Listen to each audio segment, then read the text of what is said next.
खबर दिलशाद साहब, हजूर ये हमारी जो प्यारी पार्टी है पाकिस्तान तहरीक इंसाफ, उसके खिलाफ क्यों इलेक्शन कमीशन इतनी जल्द धड़ाधड़ हेयरिंग कर रहा है?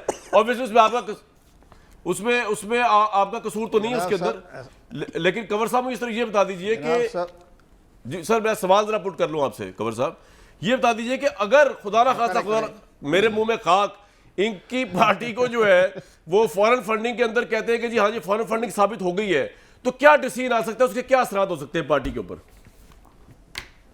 पहली बात तो यह है, कामरान मुंह में खा की क्या जरूरत है? ये सारे मामले अदलिया के हैं, सियासी मामला तो है नहीं। ये सारे मामला जो हैं state bank of Pakistan, accountant general Pakistan और ऑडिटर जनरल पाकिस्तान की रिपोर्ट की रोशनी में जो इलेक्शन कमीशन पाकिस्तान के पास जो रिपोर्ट पहुंची, मैं तो कुछ भी नहीं कह रहा, मैं तो रिपोर्ट देखी हुई है मैंने, 180 पेज की रिपोर्ट है। उसमें उन्होंने ये कहा है कि 65 लाख डॉलर जो हैं ये साबित हो गया है स्टेट बैंक ऑफ पाकिस्तान की रिपोर्ट के मुताबिक कि ये ममनुआ फॉरेन फंडिंग हुई है। 65 लाख डॉलर वो तो बाकायदा साबित हो गया। आज कल ही अनवर मंसूर साहब ने खुद ही एतराफ़ कर लिया कि हाँ जी हमें नज़र तो आ रहा है कि ममनुआ फंडिंग हुई है, तो आप ज़्यादा से ज़्यादा ममनुआ फंडिंग को ज़ब्त कर लेंगे और आपके पास क्या इख्तियारात है। तो मुझे बड़ी हैरानगी हुई कि अटॉर्नी जनरल पाकिस्तान रहे हैं, जस्टिस भी रहे हैं सिंध हाई कोर्ट के, तो उन्होंने इसके साथ जो साइड इफ़ेक्ट है वो है सेक्शन 215। उसमें ये लिखा हुआ है कि जिस पार्टी की ममनुआ फंडिंग साबित हो जाए तो उस पार्टी का जो सिंबल है वो वापस लिया जा सकता है, उस पार्टी की जो रजिस्ट्रेशन है वो तहलील की जा सकती है। पार्टी बरकरार रहेगी लेकिन पार्टी की जो रजिस्ट्रेशन है वो तहलील हो सकती है। और सबसे बड़ी अहम बात यह है कि जो उसका जो सेक्शन 210 के तहत इमरान खान ने बतौर चेयरमैन, उनको मालूम नहीं था, वो जल्दबाजी में करके चार्टर्ड अकाउंटेंट ने उनके साथ हेरा फेरी कर दी या टेम्परिंग कर दी।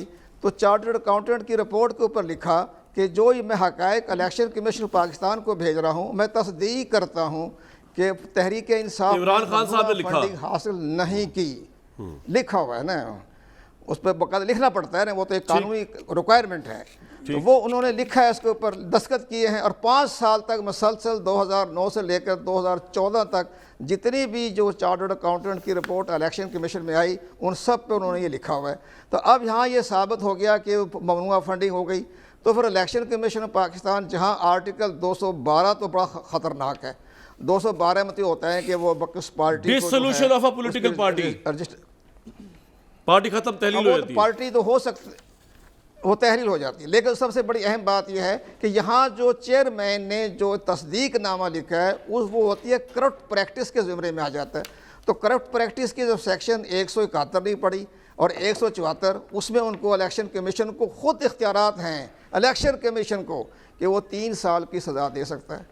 ये इलेक्शन कमीशन कंवर दिलशाद साहब एक मिनट रुक जाए, आप कह रहे हैं कि करप्ट प्रैक्टिसेस के अंदर जो है इलेक्शन कमीशन 3 साल की सजा दे सकता है। आप पार्टी चेयरमैन को कह रहे हैं 30 साल के लिए डिस्क्वालीफाई कर सकता है, पार्टी पे पाबंदी 3 साल के लिए लगा सकता है। क्या कह रहे हैं आप, 3 साल के लिए क्या कर सकता है? नहीं, मैं ये कह रहा हूं कि पार्टी के चेयरमैन को वो 3 साल की सज़ा देने का इलेक्शन कमीशन के पास इख्तियार है सेक्शन 171 174 के तहत। और पार्टी की जो रजिस्ट्रेशन वापस हो सकती है, पार्टी का सिंबल वापस हो सकता है। एक और बड़ी बात, यहाँ जो इस्लामाबाद हाई कोर्ट में ये समझ नहीं आई कि असद उमर क्या लेने गए थे इस्लामाबाद हाई कोर्ट में, आज तो उन्होंने अपील भी कर दी। उन्होंने जो इस्लामाबाद हाई कोर्ट ने जो जजमेंट लिखा है कामरान साहब, वो पढ़े आप। उन्होंने तो इलेक्शन कमीशन के हाथ मजबूत कर दिए। उन्होंने कहा है कि जनाब जब फॉरेन फंडिंग का जो ममनुआ फंडिंग ज़ब्त होगा तो पार्टी के चेयरमैन और पार्टी मुतासर हो सकती है। ये इस्लामाबाद हाई कोर्ट की जजमेंट है। सर मुझे एक बात बताएं, लिखा है उन्होंने। जी कंप्लीट कर लें। जी बता, एक मिनट उस मैंने और साथ ये भी लिखा इस्लामाबाद हाई कोर्ट ने कि जनाब इलेक्शन कमीशन पाकिस्तान को चाहिए कि वो आर्टिकल 17 पर भी गौर कर लें। तो आर्टिकल 17 तो पार्टी की कानून के बारे में बड़ी अहम फंडामेंटल स्ट्रक्चर है हमारा आइन का। उसमें लिखा हुआ है कि जो पार्टी फॉरेन फंडिंग में मुलव्वस पाई जाए तो उसको वो खिलाफ कानून करार दे सकते हैं, कालदम करार दे सकते हैं। ये तो सर अब एक मिनट, अब 2 सवाल है कंवर दिलशाद साहब, 2 सवाल है मेरे आपसे। आपने कहा पार्टी चेयरमैन को इलेक्शन कमीशन इतना बाइख्तियार है अगर फॉरेन फंडिंग साबित हो जाए, और जो आप कह रहे हैं कि आपने खुद देखा है 65 लाख डॉलर जो है वो ममनुआ आपको नजर आ रहे हैं साबित होते हुए, तो 3 साल की सजा जो आप चेयरमैन के लिए कह रहे हैं कि इलेक्शन कमीशन दे सकता है, वो क्या 62-63 में आती है मेंबर कौमी असेंबली के तौर पे नाअहलियत आती है, वो क्या है 3 साल की सजा? जी, वो फिर फेडरल गवर्नमेंट की जिम्मेदारी है। इलेक्शन कमीशन पाकिस्तान के पास तो इख्तियारात हैं, करप्ट प्रैक्टिस के ज़ुमरे में वो 3 साल की सज़ा दे सकता है। ताहयात नाअहली के इख्तियारात इलेक्शन कमीशन पाकिस्तान के पास नहीं है। लेकिन कंवर अब आप साहब, देखें 3 साल की मामला 3 साल की सजा क्या मुराद है आपकी सर? 3 साल सजा क्या चीज? कैद 3 बामुशक्कत साल है? को सजा जेल भेज सकता है ना। आपने अच्छा, जेल भेज सकता है। करप्ट प्रैक्टिस की, आपने हक़ायक़ छुपाए, अच्छा अच्छा, जेल भेज सकता है ना, जेल भेज सकता है ना।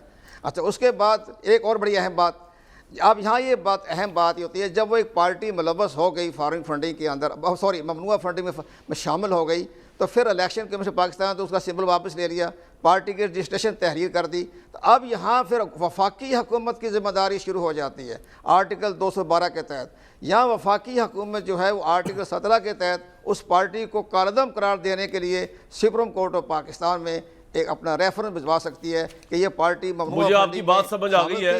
फॉरेन फंडिंग साबित डॉक्टर साहब, तुसी बिला वजह ही इलेक्शन कमीशन, आप मेरे साथ रहिएगा कंवर साहब, आप तुसी बिला वजह इलेक्शन कमीशन ते हमले कर दो। चीफ इलेक्शन कमीशन 3 साल तक करप्ट प्रैक्टिस में जेल भी भेज सकते हैं चेयरमैन को। मेरे तो सादा से 2-3 मासूम सवालात हैं। जी जी, नंबर 1 ये है कि हम तो अलानिया कहते हैं कि पाकिस्तान तरीके इंसाफ वो वाहिद पार्टी है जो पॉलिटिकल फंडिंग करती है, और हमने दुनिया भर में की है। हमारा टेबल माशाल्लाह एक अनाउंस होता था और उस पर सारी फंडिंग हो रही थी। जो हम कह रहे हैं ना, हमें दीवार से लगाया जा रहा है। जो पिछले 3-4 सालों से PMLN पीपल्स पार्टी का भी यही ट्रायल हो रहा है इसी इलेक्शन कमीशन ऑफ पाकिस्तान में, और हम कह रहे हैं कि तीनों पार्टीज को इकट्ठे सुने, इकट्ठे इनके, और आपको लगेगा सब में आ जाएगी बाहर की जब फंडिंग। आप पकड़ेंगे ही सिर्फ पाकिस्तान तरीके इंसाफ को, फॉरेन फंडिंग की बात ही PTI की जाएगी और उन 2 जमातों पे बात ही नहीं इलेक्शन कमीशन ऑफ पाकिस्तान करेगा, तो हम क्यों नहीं कहेंगे 22 हो चुका है? हम तो कहेंगे ना। डस्का इलेक्शन में यही इलेक्शन कमीशन रात के 3 बजे पाकिस्तानियों जाग जाता है और बाकी दोनों पार्टियों के लिए सोया पड़ा है ये इलेक्शन कमीशन हमारा। अभी तीसरा सवाल जरा मैं दिलशाद साहब से करने लगा हूं कि अगर स्टेट बैंक हो या ऑडिटर जनरल ऑफ पाकिस्तान हो, वो तो यही बता सकता है ना ये पैसा आया किधर से है। उनको तो कोई इख्तियार नहीं है कहने का कि ये ममनुआ फंडिंग है। मुझे बताएं दिलशाद साहब, क्या ये साबित हो गया PTI ने किसी गैर मुल्क से पैसे लिए हैं? क्वेश्चन नंबर 1 जरा इस पे रोशनी डालने, फिर दूसरा भी करते हैं। कंवर साहब जवाब दीजिए। हो गया साबित किसी मुल्क ने पैसे दिए हैं, इसराइल ने दिए हैं, साहब आपके पास भी आ रहा हूं, जरा एक बड़ा इंपॉर्टेंट ये लीगल मसला है। दिलशाद साहब बताइएगा इस सवाल के बारे में है। जी जी, कंवर साहब जवाब दें। आप इतनी चीख के क्यों बात कर रहे हैं? मैं तो स्टेट वैसे ही बैंक ऑफ पूछ रहा पाकिस्तान हूं। की रिपोर्ट पढ़ के बता रहा हूँ ना। नहीं आप बता देना, आपने ऐलान कर दिया ना, सजाओं का ऐलान कर दिया। मैंने पढ़ा है जवाब- ये स्टेट बैंक ऑफ पाकिस्तान में उस्मान डार साहब आपने अपने होस्ट ठिकाने बात करें मेरे साथ। ये मैं स्टेट तो बैंक की आपने बात इल्जाम लगाया ना सर, सुनते लो। स्टेट फिर बैंक फिर ऑफ आप भी पाकिस्तान की अपने बात आपे कर में ही रहा हूं। रहे ना। आप मेरी सर, पॉलिटिकल पार्टी पे अटैक कर रहे हैं तो फिर मैं तो आपसे पूछूंगा ना। आप मैं पार्टी नहीं बन रहा, मैं किसी आप मैं पार्टी किसी बन को रहे इस हैं तरह ना। से बात करने डॉक्टर की साहब इजाजत जवाब तो ले लो, उसके बाद जो करना। हौसले अच्छा। से आते हैं टीवी प्रोग्राम में, फिर अच्छा कंवर साहब, expect करते चले हैं आप कि ये सामने जवाब से दे सवाल दें हो कि ये सकते हैं। फॉरेन फंडिंग आपको नजर आई मेरी है? पहले एक सवाल होगा वही फिर प्रोग्राम सवाल- आगे जाएगा। वही सवाल पूछे है। किस मुल्क से पैसा आया है? चले बताइए जी, किस मुल्क से या किन ममालिक से पैसा देखा ये आपने? जनाब 11 आप यूं करें उस्मान डार साहब, आप यूं करें कि इलेक्शन कमीशन से या अपने अनवर मंसूर साहब से वो रिपोर्ट मंगवा लें। वो तो एक बेहतर था आपकी जगह अनवर मखसूस साहब आ जाते विंडो में। आपने तो आगे सारा ऐलान कर दिया। कंवर साहब दसो, आपको 11 ममालिक के नाम पता है या 11 मुंह से निकल फॉरेन ममालिक? जी देखिए एक और बात और उस्मान डार साहब एक और बात सुने आप। उन्होंने ये भी स्टेट बैंक की ये रिपोर्ट भी आई है कि 11 जो आपके पार्टी के अकाउंट होल्डर हैं, जिसमें आपके असद कैसर का नाम है, मियां महमूद रशीद का नाम है, अली ज़ैदी का नाम है और बाकी नाम भी है। इन्होंने 11 वो अकाउंट हैं जिनके 86 करोड़ रुपया उनके अकाउंट में आया।